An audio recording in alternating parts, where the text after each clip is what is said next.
Hello everyone, welcome back to my YouTube channel. तो आज मैं लाई हूँ सभी के लिए एक इम्पॉर्टेंट वीडियो।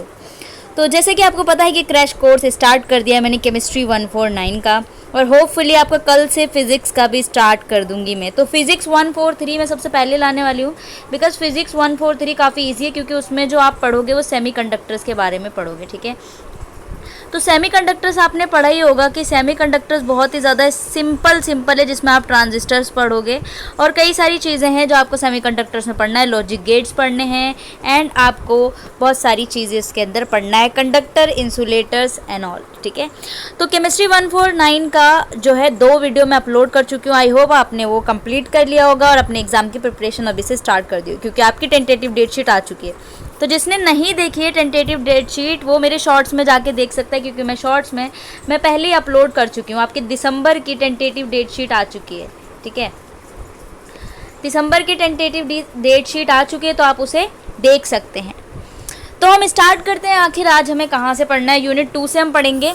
ठीक है, होपफुली आपको समझ में आ रहा होगा। अगर कुछ इंपॉर्टेंट या फिर कुछ नहीं समझ में आ रहा है या फिर कोई दिक्कत है, कोई मिस्टेक है, तो आप मुझे कमेंट में बता सकते हैं, बिल्कुल अच्छे से बता सकते हैं आप।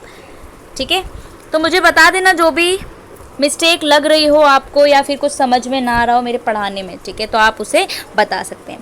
तो हम स्टार्ट करते हैं आज की वीडियो विदाउट एनी डिले। तो लेट्स स्टार्ट। चलते हैं हम अपने पीडीएफ पे, कहाँ पर हम थे।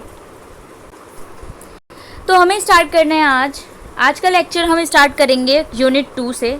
आपका यूनिट 2 है। ठीक है, यूनिट 2, और ये यूनिट 2 में आपका है कार्बोहाइड्रेट्स। ठीक है, और कार्बोहाइड्रेट्स में आपको सबसे पहले पढ़ना है मोनोसेक्युराइड्स। तो आपको पता है कि कार्बोहाइड्रेट क्या है? बायोमोलिक्यूल्स है। ठीक है, क्या है? बायोमोलिक्यूल्स है। अब बायोमोलिक्यूल्स क्या होते हैं? जितने भी कार्बन कंटेनिंग कंपाउंड्स होते हैं उन्हें हम बायोमोलिक्यूल्स कहते हैं। उसके अंदर आपके lipids, protein, amino acids and carbohydrates आते हैं। तो आपको जो सबसे पहले पढ़ना है वो कार्बोहाइड्रेट्स पढ़ने हैं। ठीक है, तो आपका बायोमोलिक्यूल है, आपको सबसे पहले कार्बोहाइड्रेट्स पढ़ना है, और कार्बोहाइड्रेट्स में जो आप पढ़ोगे वो मोनोसेक्राइड्स पढ़ोगे।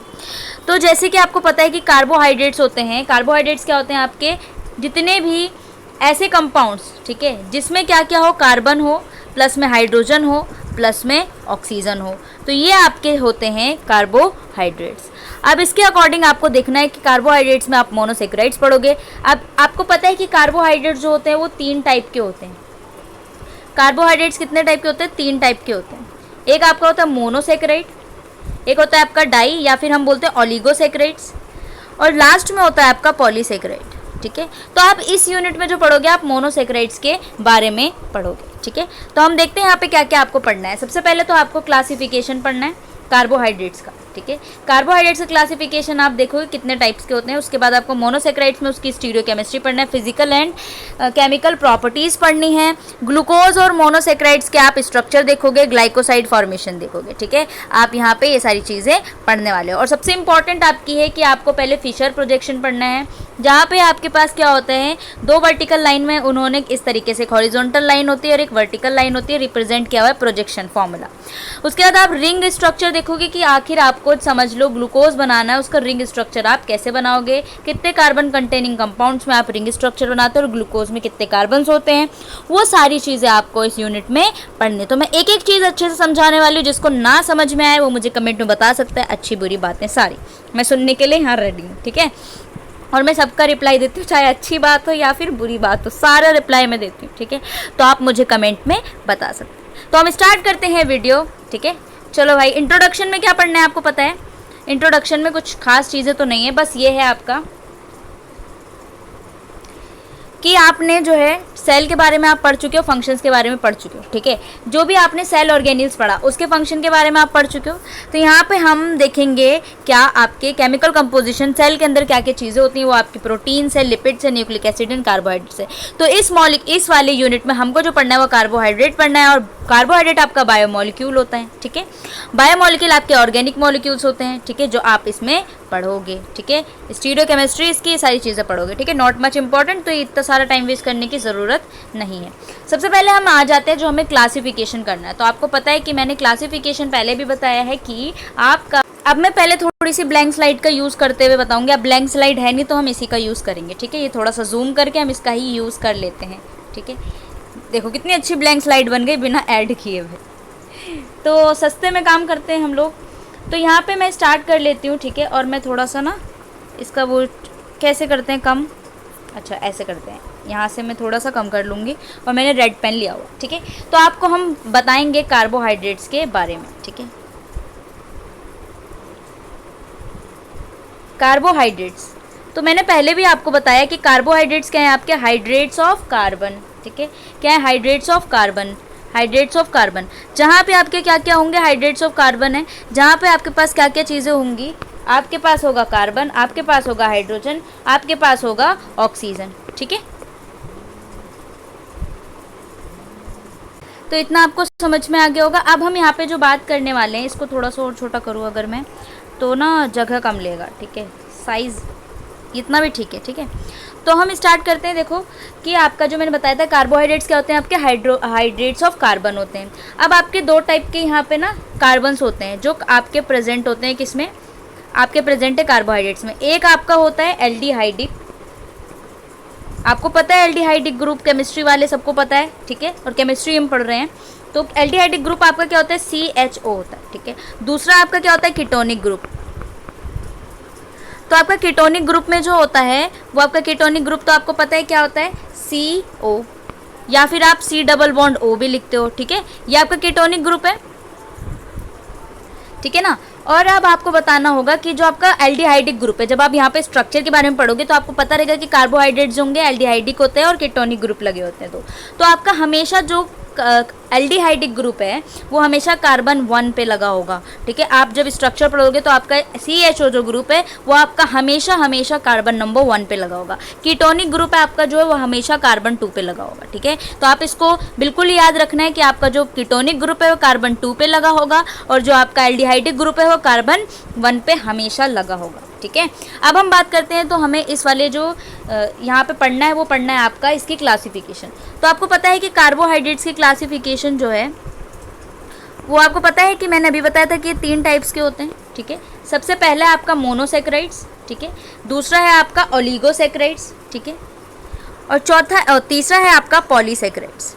मोनोसैकेराइड्स का मतलब क्या होगा, ऐसे शुगर जिन पे single unit of sugar present हो वो हो गए मोनो मतलब सिंगल शुगर के यूनिट है, अगर सिंगल यूनिट है तो क्या हो गया, वो आपका मोनोसैकेराइड हो गया। ओलिगोसैकेराइड्स में कितने यूनिट्स लगेंगे, आपके 2 से 9 तक के यूनिट्स अगर प्रेजेंट है तो आपका ओलिगोसैकेराइड हो गया। पॉलीसैकेराइड्स में आपके कितने होंगे, मोर देन 9 यूनिट्स, ठीक है। मोर देन अगर प्रेजेंट है आपके 9 यूनिट्स तो वो आपका हो गया पॉलीसैकेराइड। मोनोसैकेराइड्स में आपको पता होगा कि क्या क्या होते हैं, आपके ग्लूकोज हो गए, ठीक है, ग्लूकोज, ये सारे आपके मोनोसैकेराइड्स होते हैं। ओलिगोसैकेराइड्स में आप जो चीज़ है यहाँ पे जो इंपॉर्टेंट है वो पढ़ोगे डाइसैकेराइड, ठीक है। ओलिगो में आपका डाइसैकेराइड जहाँ पे 2 यूनिट लगा होगा। डाइसैकेराइड का एग्जाम्पल क्या होगा आपका, लैक्टोज होगा, माल्टोज होगा एंड सुक्रोज होगा, ठीक है, ये होगा। और आपके पॉलीसैकेराइड्स में आपको पता होगा कि आपका पॉलीसैकेराइड में सबसे इंपॉर्टेंट जो आपका एग्जाम्पल होता है वो स्टार्च होता है, स्टार्च होता है और ग्लाइकोजन होता है, ठीक है। तो आई होप आपको ये समझ में आ गया होगा। तो नेक्स्ट पे चलते हैं हम, अब इसकी रीडिंग लगाएंगे आखिर इसमें क्या बात कही हुई है, ठीक है। तो आपको समझ में आ गया होगा, तो हम इसको करेंगे छोटा सा। तो देखो, before we describe classification of carbohydrate, let us first know about the general nature और फंक्शन ऑफ बायोमोलिक्यूल। तो आपको जनरल नेचर एंड फंक्शन के बारे में इतना कुछ नहीं होगा, ठीक है। अब यहाँ पे जो होते हैं आपके बायोमोलिक्यूल्स, ठीक है, पेन भी काम नहीं करता कभी कभी, दे कंप्राइजेज पॉलीहाइड्रोक्सी एल्डिहाइड। देखो एल्डिहाइड होता है और कीटोन्स होते हैं, ये डेरिवेटिव होते हैं आपके जो हाइड्रोलाइज करके पॉलीहाइड्रोक्सिल एल्डिहाइड एंड पॉलीहाइड्रोक्सिल कीटोन्स को देते हैं। कार्बोहाइड्रेट्स में होता है सेकेराइड का मतलब क्या होता है, शुगर्स, ठीक है। अब इसके अंदर कार्बोहाइड्रेट्स में आपका ग्लाइकोजन, स्टार्च, सेलुलोज, डेक्स्ट्रिन, ये सारी चीज़ें आती हैं। कार्बोहाइड्रेट जो होता है कॉम्बिनेशन भी बनाता है अदर मॉलिक्यूल्स के साथ, ठीक है। कार्बोहाइड्रेट्स को जो होता है हम बोलते हैं जनरली, कार्बोहाइड्रेट्स आपके क्या होते हैं, जनरली आपके सोर्स ऑफ मेटाबॉलिक एनर्जी होते हैं लिविंग ऑर्गेनिजम्स के। प्लांट्स के अंदर ये मॉलिक्यूल जो होते हैं जिनको सेलुलोज कहते हैं, ठीक है। सेलुलोज जो होता है आपका क्या है ये, सपोर्टिंग टिश्यू है, ठीक है। सेलुलोज क्या है आपका, सपोर्टिंग टिश्यू है आपके प्लांट में, ट्रीज में। कुछ कार्बोहाइड्रेट्स होते हैं जैसे राइबोज हो गया, वो न्यूक्लिक एसिड्स में होगा, गैलेक्टोज जो हो गया सेरेब्रोसाइट्स में होगा, लैक्टोज आपका मिल्क में हो गया, एंड सेल सरफेस में भी प्रेजेंट होते हैं। सबका अलग अलग फंक्शन है। मोनोसेक्राइड्स आपका क्या है, सिंपलेस्ट शुगर है।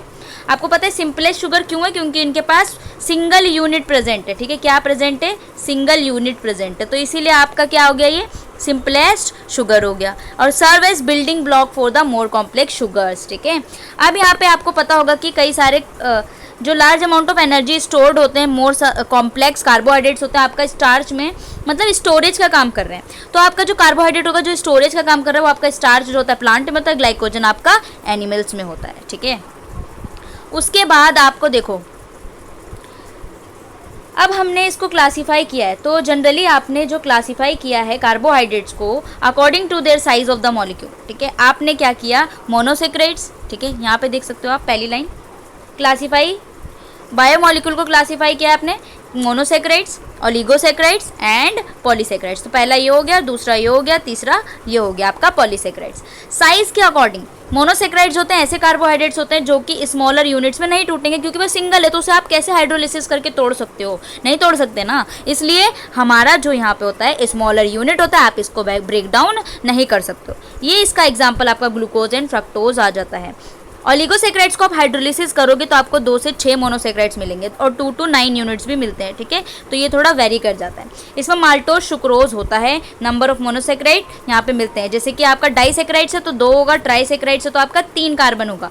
पॉलीसेक्राइड्स आपके होंगे जो लार्ज नंबर ऑफ मोनोसेक्राइड्स देंगे।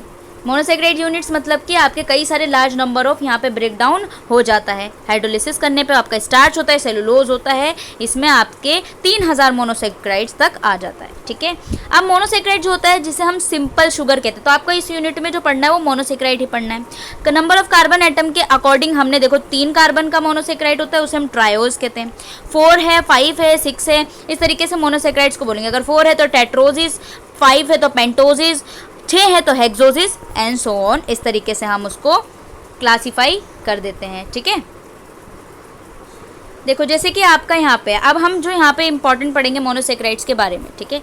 अब आपको पता है कि मोनोसेक्राइड्स के अंदर आपके 3 से 6 कार्बन आ जाएंगे, ठीक है। विद एन एल्डिहाइडिक हो सकता है या फिर आपका कीटोनिक, मैंने बताया था ना 2 टाइप के हो सकते हैं, या तो एल्डिहाइडिक होगा या तो कीटोनिक ग्रुप होगा। सिंपलेस्ट एल्डोज मोनोसेक्राइड्स, एल्डोज मतलब एल्डिहाइड वाले मोनोसेक्राइड्स, आपका ये स्ट्रक्चर देखो। आपका जो मैंने बताया था कि हमेशा कार्बन 1 पे जो प्रेजेंट होगा, ठीक है, ये आपका 3, यानी कि मैं किसकी बात कर रही हूँ, ट्रायोज की बात करूँ। 3 मतलब 3 कार्बन है यहाँ पे, 1, 2 और 3, ठीक है। 3 कार्बन है तो मैंने किसकी बात कर रही हूँ, ट्रायोज की बात कर रही हूँ। पहले कार्बन पे हमेशा अगर मैं एल्डिहाइडिक वाला जोड़ रही हूँ तो हमेशा CHO ग्रुप कहाँ प्रेजेंट होगा, पहले कार्बन पे प्रेजेंट होगा, ठीक है। ये बात यहाँ पे समझ में आ गई। उसके बाद देखो अगर मैंने कीटोनिक की बात की तो कार्बन नंबर 2 पे जो प्रेजेंट होगा वो आपका कीटोनिक ग्रुप होगा। ये बात दूसरी समझ में आ गई, ठीक है। इस तरीके से होता है। सबसे ऊपर यहाँ पे CH2OH ग्रुप है, यहाँ पे CH2OH ग्रुप है, और CH2OH ग्रुप हमेशा लास्ट वाले में हमेशा रहेगा। आप किसी के ट्रायोज की बात करो, पेंटोज की बात करो, हेक्सोज की बात करो, ठीक है, सब में होगा। इसका नामकरण संस्कार कर लेते हैं कि नामकरण संस्कार कैसे किया जाता है। तो देखो आपने पढ़ा ही होगा, ये कितने कार्बन है, 1 कार्बन, दूसरा कार्बन, तीसरा कार्बन, 3 कार्बन होगा तो हम इसे क्या नाम देंगे, प्रोपेन, ठीक है, प्रोपेन देंगे नाम। एक ये आपका क्या है, ये आपका क्या है, एल्डिहाइडिक ग्रुप है तो Al आपका लग जाता है सफिक्स, ठीक है।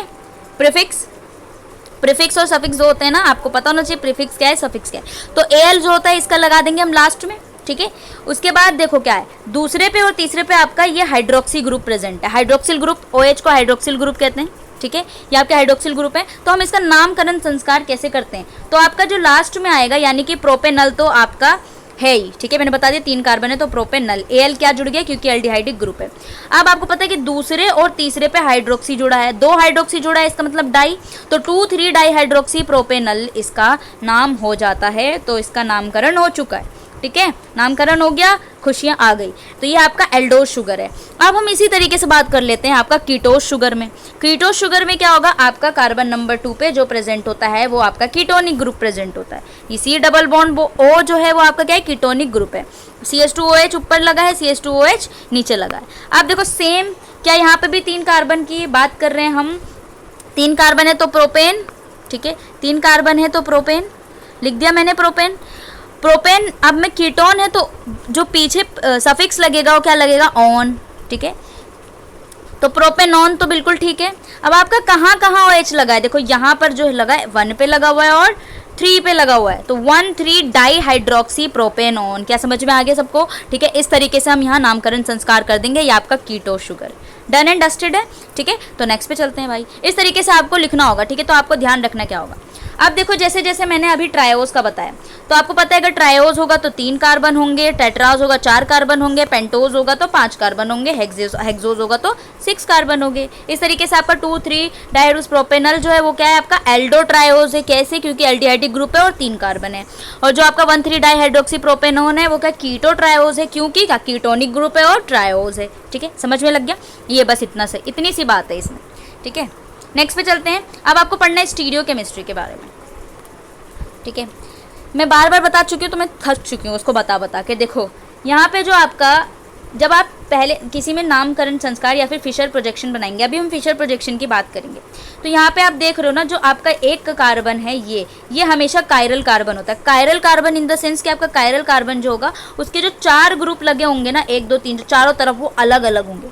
देखो यहाँ पे क्या लगा हुआ है आपका एल्डिहाइडिक ग्रुप, ये H है जिसे हम R ग्रुप भी कहते, सॉरी H है ये, इसको OH है, ये CH2OH है, सबका अलग अलग है, इसका मतलब ये कायरल कार्बन है, ठीक है। एल्डो ट्रायोज है क्योंकि एल्डिहाइडिक ग्रुप है, CHO लगा हुआ है। देखो सारे एल्डिहाइडिक ग्रुप है, ठीक है, क्योंकि इनके पास क्या लगा हुआ है, CHO लगा हुआ है, ठीक है। कीटोनिक होता तो दूसरे कार्बन पे C डबल बॉन्ड O लगेगा, ठीक है। ये आपका ग्लिसरल्डिहाइड भी हम इसे बोलते हैं, ये आपका स्ट्रक्चर। एल्डो टेट्रोज क्यों है, क्योंकि यहाँ पे 4 है, 2 तो ये हो गए, 3 4, ठीक है।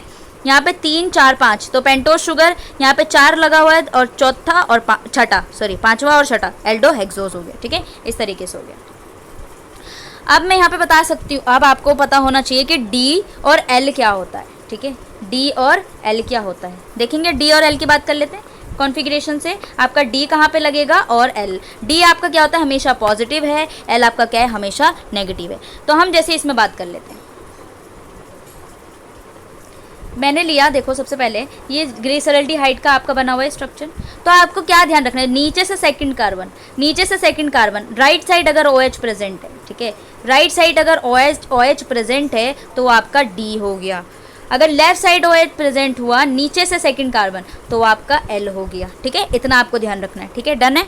नेक्स्ट पे चलते हैं। तो आपका D एंड L में समझ में आ गया, देखो यहाँ पे बना हुआ है। आओ चलो सीखते हैं। चलो इसको देखो कैसे मैंने D बनाया।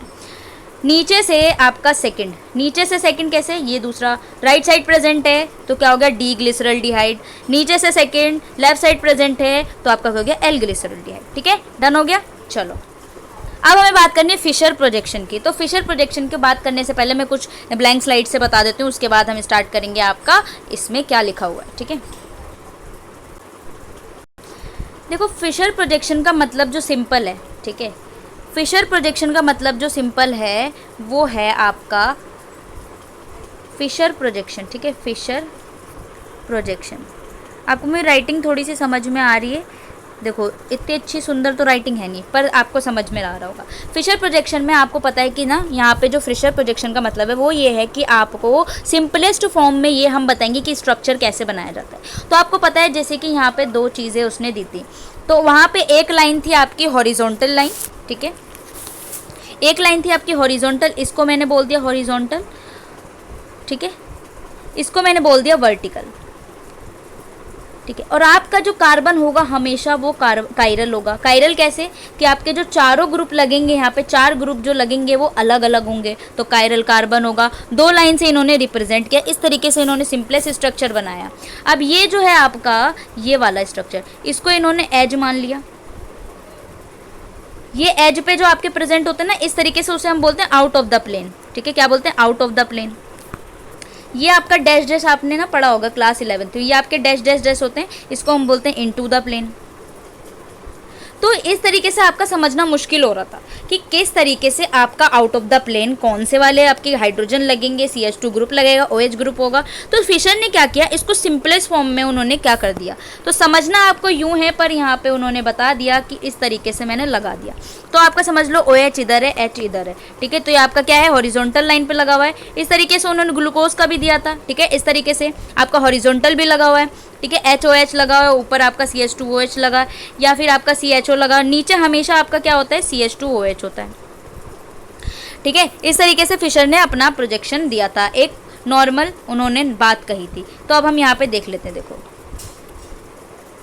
कॉन्फ़िगरेशन के बारे में बात की थी। ठीक है, तो फिशर ने क्या किया, assignment of configuration around all carbon of glucose and some other sugar, चाहे ग्लूकोज में लगा लो या फिर अदर में लगा लो। कॉन्फ़िगरेशन जो दिखाते हैं ना कार्बोहाइड्रेट्स का, उसे हम फिशर प्रोजेक्शन कहते हैं। अब इसके अंदर उन्होंने एग्जांपल लिया डी ग्लिसरॉल्डिहाइड का। आओ चलो एग्जांपल लेते हैं। देखो मैंने डी ग्लिसरॉल्डिहाइड बताया था आपको, तो देखो ये ना बहुत ही मुश्किल होता है आपका।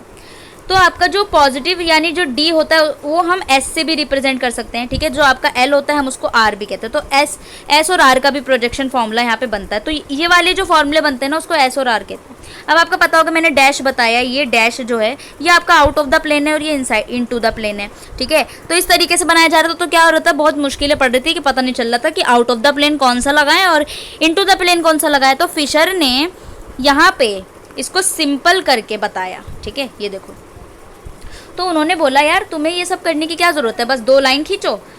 देखो 2 लाइन खींचना है आपको, मैंने लाइन खींची।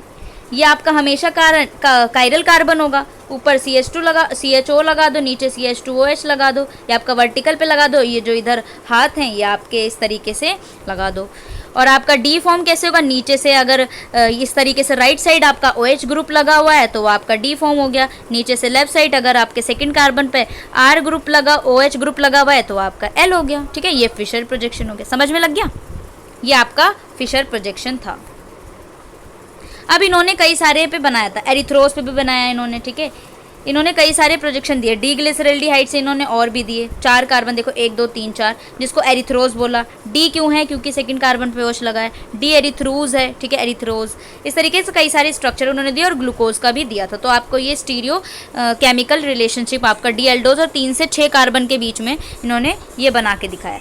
तो जो आपका इंपॉर्टेंट है ना वो आपका ग्लूकोज का है। अब देखो ग्लूकोज का स्ट्रक्चर एक बार मैं बता दूं कैसे होता है। अब आपको पता है कि ग्लूकोज का स्ट्रक्चर किस तरीके से होता है यारों। मैंने एक लाइन खींची, नहीं पहले लाइन नहीं खींचते हैं यार, पहले कार्बन लिख लेते। तो आपको पता है कि ग्लूकोज में कितने कार्बन होते हैं, 6, 1 2 3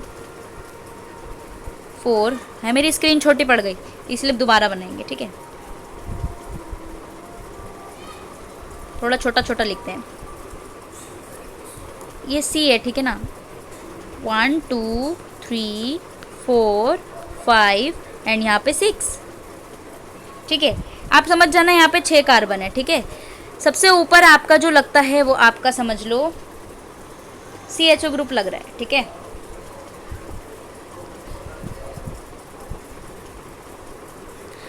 मैं ग्लूकोज का स्ट्रक्चर बना रही हूँ। ठीक है, C डबल बॉन्ड O और आपका इधर लगेगा H, इधर आपका लगेगा OH, इधर लगेगा आपका H।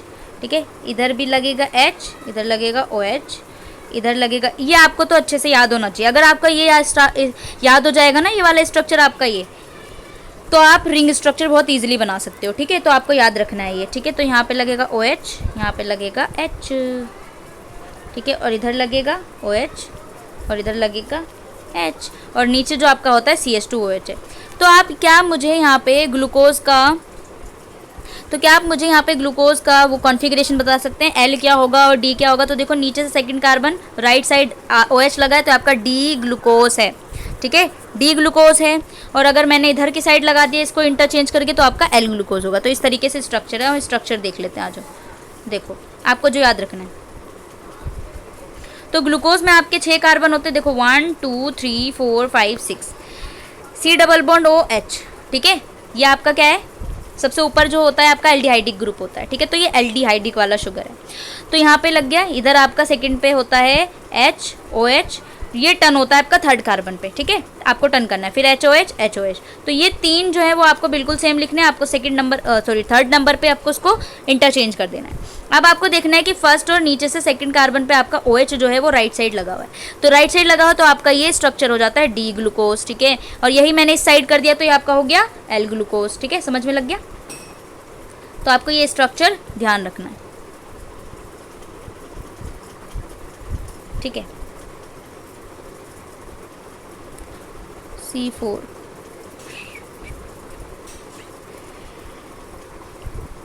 ओके, नेक्स्ट पे चलते हैं।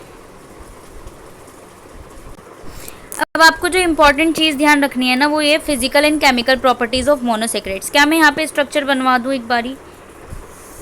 रिंग स्ट्रक्चर लास्ट में, इसीलिए चलो यहाँ पे देख लेते हैं। अब यहाँ पे जो आपको पढ़ना है वो फिजिकल एंड केमिकल प्रॉपर्टीज़ पढ़नी है मोनोसेक्राइड्स की, ठीक है। तो यहाँ पे आपको देखना है कि मोनोसेक्राइड्स होते हैं वाइट क्रिस्टलाइन सॉलिड हैं, हाईली सॉल्युबल होते हैं पानी में due to presence of polar hydroxyl group, क्योंकि इनके पास क्या होता है, OH ग्रुप है, और वो क्या होता है आपका पोलर हाइड्रोक्सिल ग्रुप है, इस वजह से ये सॉल्युबल होते हैं पानी में, ठीक है।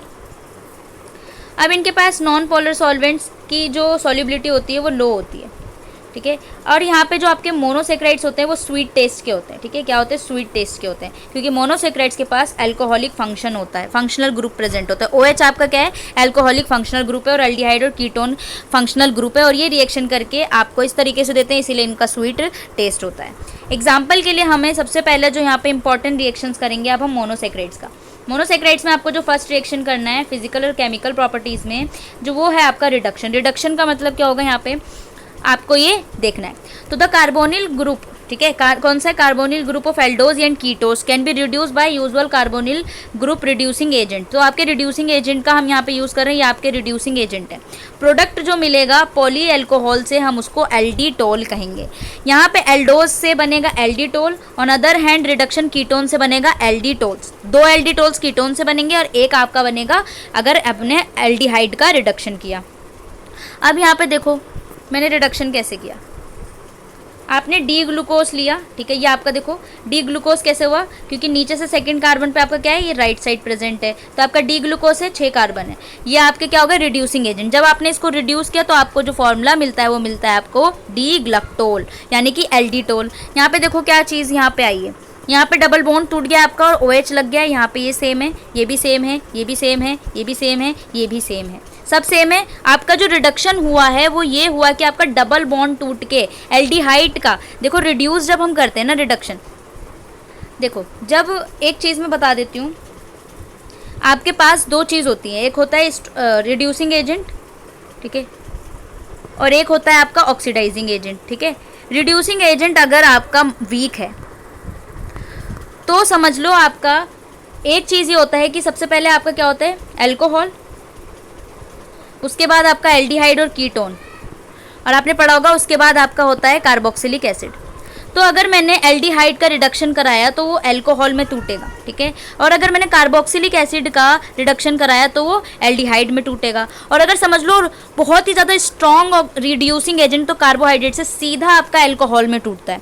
तो आपको ये पता होना चाहिए जब मैंने एल्डिहाइड का रिडक्शन कराऊंगी तो मुझे अल्कोहल मिलता है, जब मैं कार्बोक्सिलिक का कराऊंगी एल्डिहाइड और कीटोन मिलते हैं, इनका रिडक्शन करा के आपका कीटोन या फिर एल्डिहाइड हो तो उससे मुझे OH मिलता है, यानी अल्कोहल मिलता है। इसी तरीके से अगर आप ऑक्सीडाइजिंग करते हो तो अपने अल्कोहल को ऑक्सीडाइज करोगे, अगर आप वीक ऑक्सीडाइजिंग एजेंट हो तो आपका एजेंट होगा तो एल्डिहाइड एंड कीटोन बनेगा। एल्डिहाइड कीटोन को अगर वीक ऑक्सीडाइजिंग एजेंट से आपने ऑक्सीडेशन कराया तो कार्बोक्सिलिक एसिड बनेगा, और अगर आपने अल्कोहल से सीधा कार्बोक्सिलिक एसिड बना रहे हो, इसका मतलब आपके पास यूज़ हो रहा है स्ट्रॉन्ग ऑक्सीडाइजिंग एजेंट। तो इस चीज़ का आप ध्यान रख लेना थोड़ा सा, ठीक है।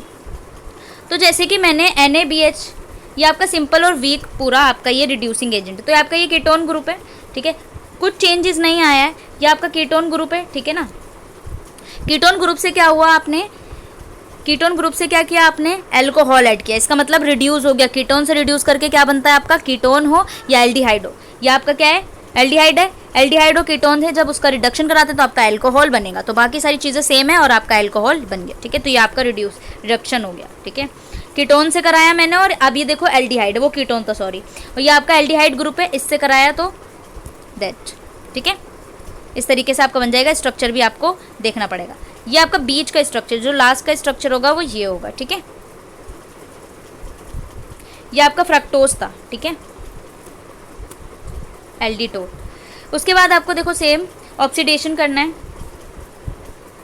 ऑक्सीडेशन करोगे अगर आप, उसमें आपने टॉलेंस और ऑक्सीडाइजिंग एजेंट होते हैं, आपके माइल्ड ऑक्सीडाइजिंग एजेंट होते हैं। देखो पहली चीज़ आ गई, माइल्ड ऑक्सीडाइजिंग एजेंट है, तो अगर मैं अल्कोहल का ऑक्सीडेशन कराती हूँ तो आपको क्या मिलेगा, अगर मैंने अल्कोहल का ऑक्सीडेशन कराया तो आपको क्या मिलेगा, अल्कोहल से आपको एल्डिहाइडेड कीटोन मिलेंगे, एल्डिहाइडेड कीटोन, अगर एल्डिहाइडेड कीटोन का ऑक्सीडेशन करा रहे तो आपको कार्बोक्सिलिक एसिड मिलेगा।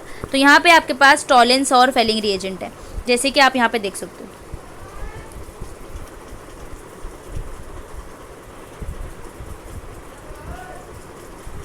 ये देखो, ये आपका इंपॉर्टेंट है।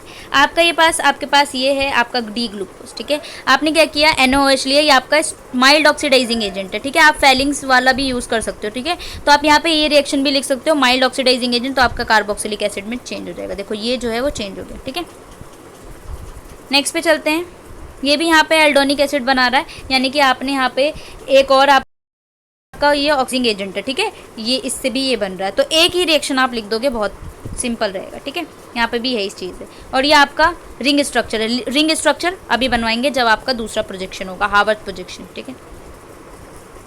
ये सेम चीज़ें यहाँ पे दी हुई है। अब आपको स्ट्रॉन्ग मिनरल एसिड से अगर रिएक्शन करा रहे हो आप ग्लूकोज का, तो क्या हो, ठीक है। मिनरल एसिड आपको पता होगा क्या होता है, आपका स्ट्रॉन्ग वो होता है H2SO4, ठीक है। H2SO4 आपका क्या है, मिनरल एसिड है, स्ट्रॉन्ग। जब आपने रिएक्शन कराई तो आपके पास जो बनता है वो ये स्ट्रक्चर बनता है। ये आपका क्या है, हाइड्रोक्सी मिथाइल फरफ्यूरल, यहाँ पे CHO, यहाँ पे CH2OH, और ये आपका रिंग स्ट्रक्चर बनता है, ठीक है। फिर आपको फिनाइल हाइड्रोजीन से रिएक्शन करानी है। देखो ये आपका एल्डोज है, इसलिए इस तरीके से आपका एल्डोज शुगर है, और आपने क्या लिया, फिनाइल हाइड्रोजीन ले लिया। तो देखो फिनाइल हाइड्रोजीन से यहाँ पे आपका बस C6, ये NH C6H5 इस पे लग जाएगा, और यहाँ का भी बॉन्ड टूट कर इस पे भी लग जाएगा, और आपका ये बेंजीन वाला एनिलीन ग्रुप अलग और ये अलग हो जाएगा, ठीक है। इस तरीके से आप यहाँ पे भी सेम होगा। ये देखो अगर मैंने ग्लूकोज ले लिया, वहाँ पे तो एक सैंपल सा दिया था कि इस तरीके से आप बना सकते हो। यहाँ पे आपने ग्लूकोज लिया और आपने फिनाइल हाइड्रोजीन से रिएक्शन कराया, ठीक है। तो क्या हुआ, आपके पहला बॉन्ड टूट के यहाँ पे NNHC6H5 NNHC6H5 इस तरीके से लग जाएगा, ठीक है। उसके बाद आपको एल्काइलेशन करना है। देखो एल्काइलेशन और एसाइलेशन करना है। सबसे पहले एल्काइलेशन करते हैं तो हम उसमें यूज़ करते हैं आपका एसिटिक एनहाइड्रेट यूज़ करते हैं, ठीक है। एल्काइलेशन में आप क्या यूज़ करते हो, देखो नाम से ही पता चल रहा होगा, एल्काइलेशन में आप यूज़ करते हो एल्काइल हैलाइड, ठीक है। पेन ही नहीं चल रहा मेरा, एल्काइल हैलाइड यूज़ करते हो, एल्काइल हैलाइड। और एसाइलेशन में आप यूज़ करते हो एसिटाइल क्लोराइड, ठीक है, एसिटाइल हैलाइड, एसिटाइल क्लोराइड, या फिर आप एसिटिक एनहाइड्रेट भी कह सकते हो। तो जैसे कि आपने यहाँ पे डी ग्लूकोज लिया, ठीक है, यहाँ पे आपने डी ग्लूकोज लिया, या आपको स्ट्रक्चर तो रट गया होगा अब तक तो, ठीक है ना। या आपने डी ग्लूकोज लिया, देख रहे हो जैसे कि आप, हो पेन क्यों नहीं चल रहा मेरा, चल रहा है। तो ये आपने एसिटिक एनहाइड्रेट लिया एक्सिस में, ये आप क्या करा रहे हो, एसाइलेशन करा रहे हो। एसाइलेशन कराते ही देखो आपका क्या हुआ, ये मैंने जो ये चीज़ लिखी है ना, इसका मतलब ये 4 कार्बन पे ये जुड़ा है। तो आप ऐसे लिख सकते हो, पहला वाला सेम, लास्ट वाला, ठीक है, लास्ट वाले पे भी ये आपका OCOCH3 जुड़ जाता है, तो OCOCH3 जुड़ता है, ठीक है, OCOCH3 क्या है, OCOCH3 क्या हो गया ये,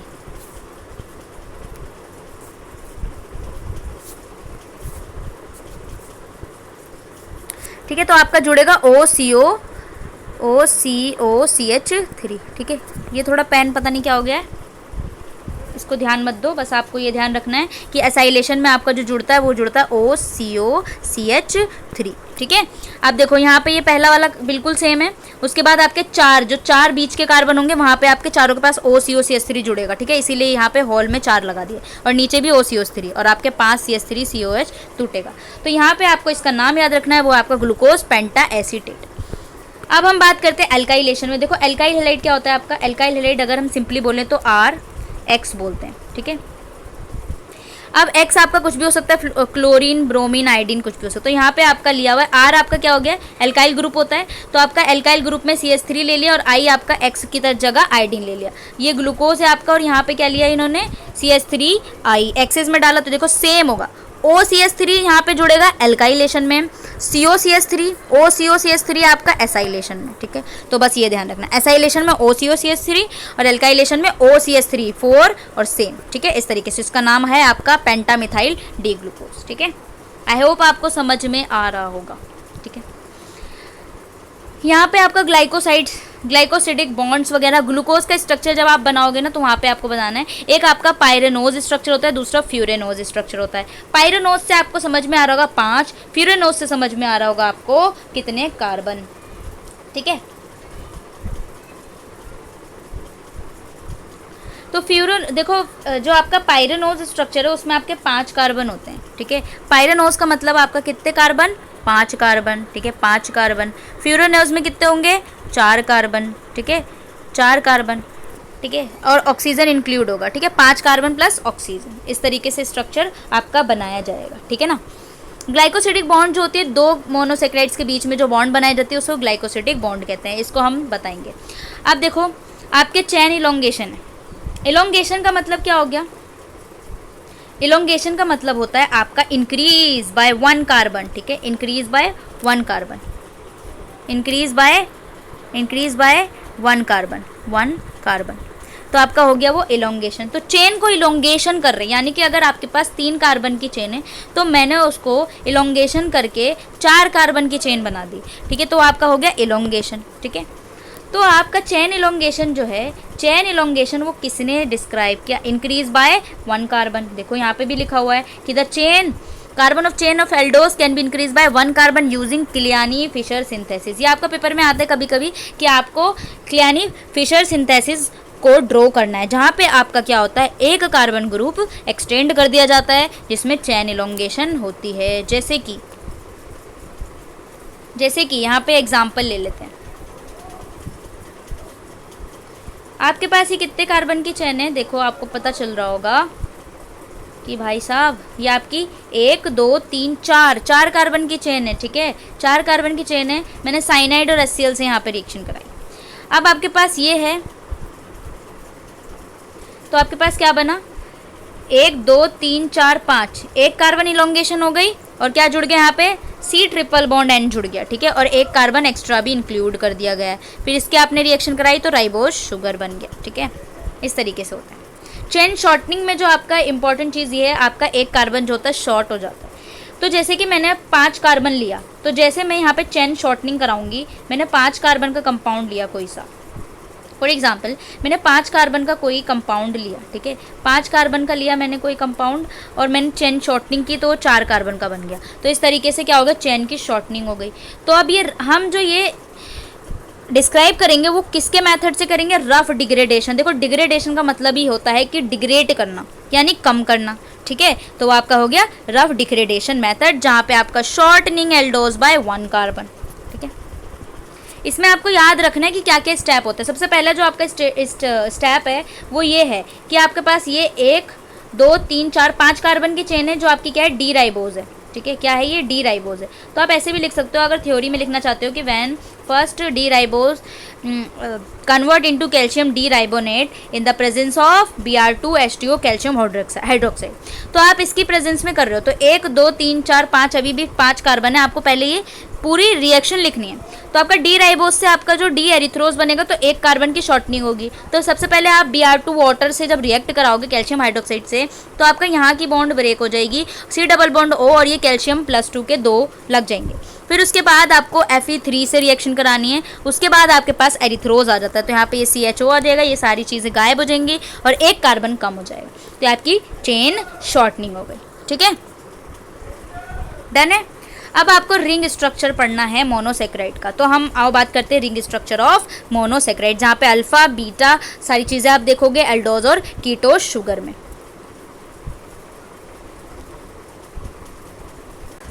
तो आपको यहाँ पर रिंग स्ट्रक्चर बनाना सीखेंगे, तो आपको ये दिख रहा होगा कुछ, ये है आपका प्लेन वाला स्ट्रक्चर है, ठीक है, ये आपका स्ट्रक्चर है बीटा डी ग्लूकोज का, वो मैं समझाऊंगी बीटा डी कैसे होता है जब आप रिंग स्ट्रक्चर बनाना सीख लेंगे। तो हम ब्लैंक स्लाइड का यूज़ करते हैं ताकि आपको अच्छे समझ आ जाए, फिर उसके बाद यहाँ पे हम बनाना सीखेंगे, ठीक है। तो सबसे पहले मैं बना रही हूँ आपका, मैंने बना दिया ग्लूकोज, ठीक है, ये आपका 1 2 3 4 5 एंड 6, ठीक है, ये आपका हो गया। ऊपर जो होता है वो आपका C डबल बॉन्ड O और इधर H, ये मैं क्या बना रही हूँ, ग्लूकोज का स्ट्रक्चर बना रही हूँ, ठीक है, ये OH इधर H, थर्ड पे क्या होता है, रिवर्स हो जाता है, ये H और ये OH और इधर भी H, इधर OH और नीचे आपका CH2OH, ठीक है। ये आपका सिंपली क्या है, क्या है आपका ग्लूकोज है, ठीक है। तो होता क्या है, जो आपका ये होता है, ये कार्बन ये आपका पॉजिटिव है और ऑक्सीजन के पास क्या होता है, नेगेटिव चार्ज, और कार्बन आपका ये होता है। तो पार्शियली नेगेटिव चार्ज ये है और ये है। नीचे वाले पे हम देखेंगे कौन सा, 5th कार्बन पे, ये आपका 5th कार्बन है। यहाँ पे आपके कार्बन के पास क्या है, इसके पास OH देखेंगे, इसके पास क्या है, O नेगेटिव, ये पॉजिटिव। आप बॉन्ड बनाएंगे, शादी करवाएंगे। तो माइनस वाला किसके पास जाएगा, O जो है आपका कार्बन के पास जुड़ेगा, H वाला किसके पास जुड़ेगा, नेगेटिव के पास। इस तरीके से क्या होगा, यहाँ पे बॉन्डिंग हो जाएगी। तो कैसे दिखाई देगा ये, तो आपको ध्यान के रखना है। आप OH में जोड़ोगे, O माइनस होगा, कार्बन प्लस के पास जाएगा, H प्लस होगा तो O माइनस के पास जाएगा। ठीक है, ये मैं दिखाने वाली हूँ कि स्ट्रक्चर में आपका कैसे बना हुआ। तो देखो कैसे बनेगा। तो आपका पहले आप 6 के 6 कार्बन लिख लोगे, 2 3 4 5 और ये 6। तो आपको पता है CH2OH को बिल्कुल नहीं छेड़ा मैंने, ये मैंने लिख दिया। ऊपर क्या हुआ, मैंने क्या बोला था कि जो ऑक्सीजन उसके पास H आ गया, क्यों, क्योंकि आपका जो H है और C के पास क्या आ गया, H आ गया। ऑक्सीजन नेगेटिव था, नीचे से H प्लस आके इससे जुड़ गया, कार्बन पॉजिटिव था, नीचे से H इधर आके जुड़ गया। बाकी सिंपल सेम है। ठीक है, ये आपका क्या हो गया, CHOH और इधर भी H और इधर आपका OH, या HO भी लिख सकते हो यहाँ पे, HOH। ठीक है, ये स्ट्रक्चर हो गया। ठीक है, और आपका ऑक्सीजन कार्बन से भी तो कुछ जुड़ेगा, वो कार्बन से आपका जुड़ेगा, उसे हम ऑक्सीजन, देखो यहाँ पे ना थोड़ा सा कम दिखाई देगा। तो 5th वाले कार्बन से मैंने इस तरीके से जोड़ दिया। तो यानी कि आपके 5 कंपाउंड, यानी 5 ऐसे कार्बन होंगे जो लगे होंगे, बीच में आपका O भी लगा होगा। ठीक है, इस तरीके से आपका O लगा होगा। अब हम इसका रिंग स्ट्रक्चर बनाना सीखेंगे। तो देखो मैं यहाँ पे पहले एक बार दिखा देती हूँ मैंने कैसे बनाया। जो मैंने अभी बताया था आपको वो ये चीज़ है कि आपके पास ये ये आपके पास क्या था, आपके पास ये था ग्लूकोज। ठीक है, अब देखो पहला कार्बन, दूसरा, तीसरा, चौथा, पांचवा और छठा। ठीक है, यहाँ पे देखो ये वाला स्ट्रक्चर देखो, ये तो बाद का स्ट्रक्चर है। ठीक है, जिसमें बीटा और अल्फा फॉर्म बनाई गई है। ये स्ट्रक्चर है आपका बीच का, जो स्ट्रक्चर है वो डी ग्लूकोज है। ठीक है, मैंने पहले बताया था डी ग्लूकोज क्या है। देखो OH है, O क्या है, नेगेटिव है, H क्या है, पॉजिटिव है। तो O किससे जुड़ेगा, आपके कार्बन पॉजिटिव से, और ये वाला O किससे जुड़ेगा, H से। तो कैसे दिखाई देगा आपका, यहाँ पे OH आ गया, H पहले से था, ये यहाँ पे आ गया, यहाँ पे आ गया। अब जो 5th वाला कार्बन है वो ऑक्सीजन से जुड़ जाएगा। ठीक है, इस तरीके से। अब आपको बताना है कि अल्फा फॉर्म कैसे होगी और बीटा फॉर्म कैसे होगी। तो आपको जो ध्यान रखना है, कार्बन 1 पे जो राइट साइड प्रेजेंट है उसको हम अल्फा बोलेंगे, कार्बन 1 पे लेफ्ट साइड OH प्रेजेंट है तो उसे हम बीटा बोलेंगे। समझ में आ गया। डी का और अल्फा बीटा आपको ध्यान रखना है। डी नीचे से देखेंगे सेकंड कार्बन, और जो फर्स्ट कार्बन देखेंगे वो हम देखेंगे अल्फा एंड बीटा के लिए। अब हमें इसका रिंग स्ट्रक्चर बनाना है। तो आपका जो अल्फा डी ग्लूकोज है और बीटा डी ग्लूकोज है, ठीक है, अल्फा डी ग्लूकोज ये है, बीटा डी ग्लूकोज ये है, यानी अल्फा ये है, बीटा ये है। इन दोनों कार्बन्स को हम बोलते हैं एनोमर्स। ठीक है, ऊपर की तरफ से इन्हें हम एनोमर्स कहते हैं। आओ पढ़ लेते हैं। देखो, alpha glucose and beta glucose are called anomers. Anomers are two isomerism differ in configuration only at carbon that was carbonyl carbon. ठीक है, ओपन चेन फॉर्म में इसको हम एनोमेरिक कार्बन कहते हैं, क्योंकि अल्फा एंड बीटा के फर्स्ट वाले कार्बन पे जो होते हैं इंटरचेंज होते हैं आपके OH ग्रुप। तो ये हो गया एनोमर्स। नेक्स्ट पे चलते हैं। मैंने 2 बताया था, यहाँ पे आपका एक पायरेनोज स्ट्रक्चर होता है, दूसरा फ्यूरेनोज होता है। पायरेनोज में आपके 5 कार्बन होते हैं। देखो 1 2 3 4 5 6, सॉरी ये 1 वाला जो है ना ये ऑक्सीजन है, इसीलिए 1 यहाँ से स्टार्ट करेंगे। ठीक है, इसे रब कर देते हैं। ये हो गया 1, ये हो गया 2 3 4 5, 5 कार्बन और 6 पे आपका ऑक्सीजन। फ्यूरेन में आपके 4 कार्बन होंगे, 1 2 3 एंड 4, और 5वें पे आपका ऑक्सीजन है। ठीक है, इस तरीके से एक ऑक्सीजन 4 कार्बन आपका फ्यूरेन हो गया, एक ऑक्सीजन 5 कार्बन पायरेन हो गया।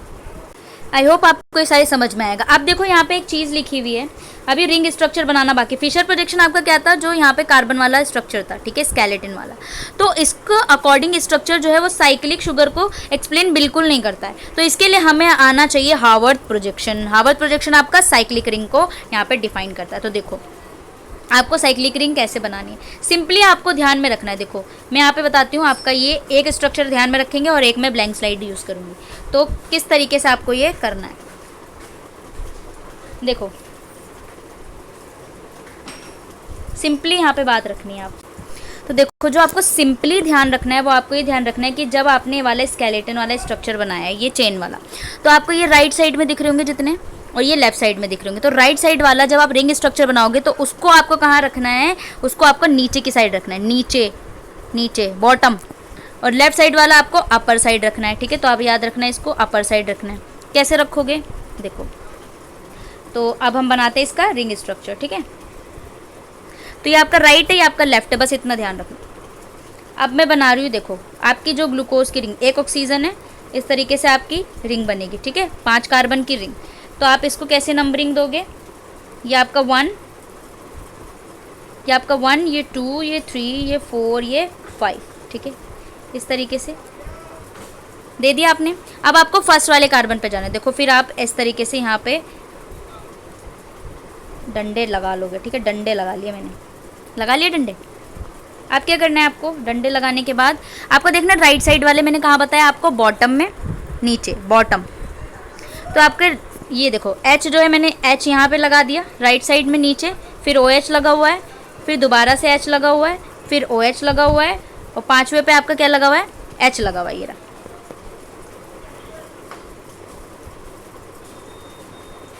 देखो 5th वाला तो यहाँ से अलग है, ठीक है, क्योंकि वो ऑक्सीजन के साथ चला गया, तो आपका ये वाला जो बचता है वो CH2OH बचता है, जो 5वें पे लग जाएगा, ठीक है। अब आपको इधर वाले कहाँ लगाने हैं, ऊपर, तो OH लगा दिया, दूसरा यहाँ पे लगा दिया, तीसरा OH लगा दिया, ठीक है, और चौथा आपने क्या लगा दिया, यहाँ पे H लगा दिया।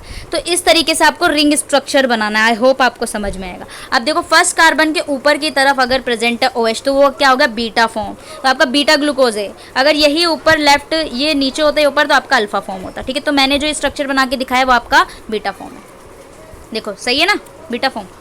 अब हम रिंग स्ट्रक्चर पे चलते हैं, देखो सेम बनवाया था मैंने। देखो यहाँ पे जो आपका H है वो ऊपर की साइड प्रेजेंट, OH जो है नीचे, नीचे होगा OH तो अल्फा फॉर्म, OH ऊपर होगा तो बीटा फॉर्म। ये आपका क्या है, पायरेनोस, क्यों, क्योंकि यहाँ पे 5 कार्बन है और प्लस में क्या चीज़ है, यहाँ पे 5 कार्बन है, प्लस में आपका क्या है, 1 ऑक्सीजन है। फ्यूरेनोस कैसे होगा, क्योंकि आपका 4 कार्बन है, प्लस में 1 ऑक्सीजन, ठीक है। ये आपके साइक्लिक फॉर्म बन जाते हैं। आई होप आपको समझ में लग गया हो। तो आपको पता चल गया ये आपका फिशर प्रोजेक्शन है, क्योंकि आपके जो चैन वाले फॉर्म है वो फिशर थे। आपका अल्फा है, बीटा है, ठीक है, फ्रक्टोज है। फ्रक्टोज का फॉर्मूला भी आप देख सकते हो, यहाँ पे फ्रक्टोज का फॉर्मूला थोड़ा सा डिफरेंट है इसलिए। अब आप साइक्लिक में बनाओगे हावर्थ वाला तो इस तरीके से बनेगा, ठीक है। बस आपको चैन वाला स्ट्रक्चर आएगा तो आपको बन जाएगा, ठीक है। इस तरीके से आप बना सकते हो। देखो सारे यहाँ पे रिंग और वाले अल्फा है, बीटा है, ठीक है, ग्लूकोज एंड अदर मोनोसेक्राइड्स। अब आपको ग्लूकोज का होना चाहिए, आपका एल्डिहाइड्रोज होता है ग्लूकोज। ग्लूकोज आपका कैसे, ये स्ट्रक्चर है आपका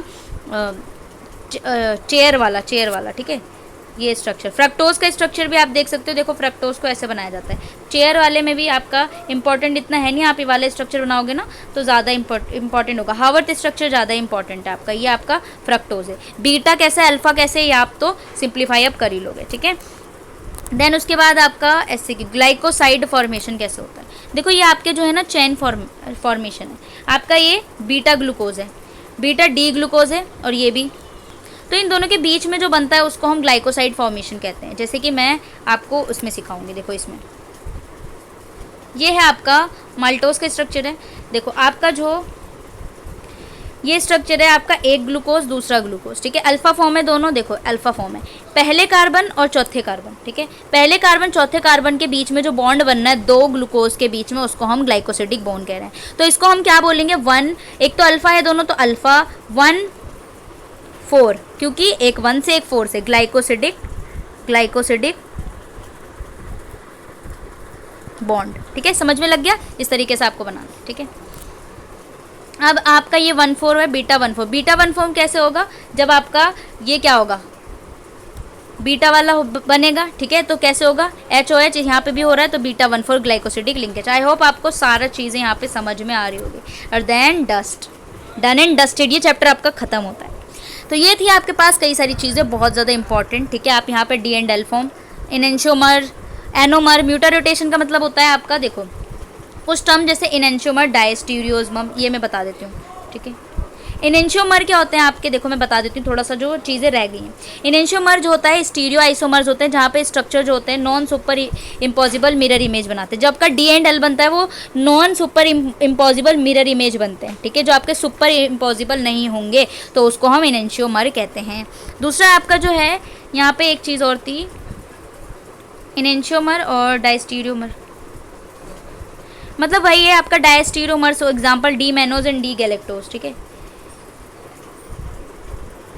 मोर देन वन का, जब आपके पास पेयर ऑफ स्टीरियो आइसोमर है और उनके पास मोर देन 1 कायरल सेंटर है, तो वो रिलेटेड नहीं होते एक दूसरे से, मिरर इमेज में नहीं होंगे, तो हम उसे डायस्टीरोमर कहते हैं। ठीक है, इस तरीके से आपका यहाँ पे फॉर्मेशन आपका ब्रोमीन एंड ऑल सारी चीज़ें दी हुई है। ठीक है, ये आपका खत्म होता है। कल हम पढ़ेंगे आपका डाइसेक्राइड एंड पॉलीसेक्राइड। ठीक है, फिर आपके कार्बोहाइड्रेट्स कंप्लीट होंगे, फिर आपका amino acid, proteins and all सारी चीज़ें पढ़नी है आपको इस चैप्टर में, इस कोड में। ठीक है, तो आई होप आपको ये समझ में आया होगा, क्योंकि मैंने मेहनत करके पढ़ाया है इसको, अच्छे से आपको स्ट्रक्चर बनाना भी सिखाया, तो आपको सारे स्ट्रक्चर बनाने आ गए होंगे। ठीक है, फिशर प्रोजेक्शन के लिए आनी सिंथेसिस, आपका रफ डिग्रेडेशन भी इंपॉर्टेंट है, तो आप उसको अच्छे से पढ़ लेना कि चेन इलोंगेशन कौन किससे होता है, किस मेथड से, चेन शॉर्टनिंग किससे होती है। देन उसके बाद मैंने आपको हॉवर्थ और फिशर प्रोजेक्शन भी बनाना सिखा दिया। बाकी जो आपको नेक्स्ट वीडियो में पढ़ना है वो हम पढ़ेंगे डाइसेक्राइड्स के बारे में और पॉलीसेक्राइड्स के बारे में। ठीक है, तो आई होप आपको समझ में आया होगा, तो प्लीज़ चैनल को मेरे सब्सक्राइब कीजिए, बेल आइकन को प्रेस कीजिए, तो जो भी इंपॉर्टेंट वीडियो होगी वो आपके पास सबसे पहले पहुंच जाएगी। ठीक है, तो मिलते हैं नेक्स्ट वीडियो में, जब तक के लिए bye bye and take care, bye.